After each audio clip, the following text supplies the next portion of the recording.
Përshëndetje miq, uroj të jeni mirë dhe mirë se erdhët në kanalin tim. Sot po ndaj me ju një nga ëmbëlsirat më të thjeshta, pa pjekje, me pak përbërës, mund ta përgatisni mjaft lehtë në shtëpi, sidomos tani që jemi në stinën e verës, mund ta konsumoni të ftohtë, e freskët dhe është mjaft e shijshme.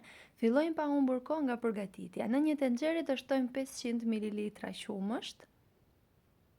Do vazhdojmë me 100 gram sheqer, masën e sheqerit varet se sa të ëmbël e dëshironi ju. 3 lugë nise shte, 1 vanilje dhe masën do ta përzijem vazhdimisht në temperaturë të ulët derisa të trashet masa. Nëse jeni ri në kanalin tim, ju ftoj t'i hidhni një sy recetave të mia në kanal dhe nëse ato ju pëlqejnë, mos dilni pa bërë subscribe.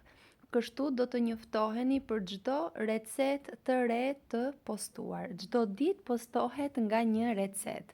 Siç e shihni, masa është trashur, do shtojmë 150 gram biskota të coptuara, mund të përdorni biskotat tuaja të preferuarat, biskota të shëndetshme ose biskotat të cilat ju gjenden në shtëpi.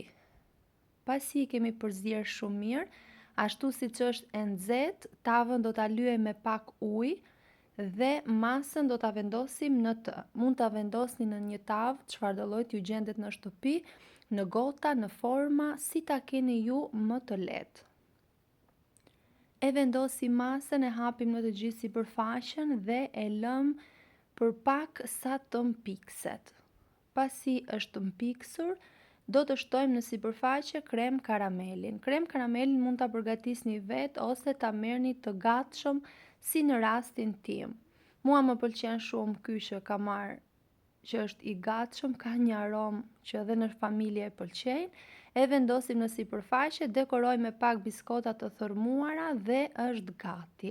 Nuk e keni iden sa e thjeshtë është dhe ka një shije dhe aromë fantastike. Provojeni dhe shijojeni. Pres përshtypjen tuaj në koment.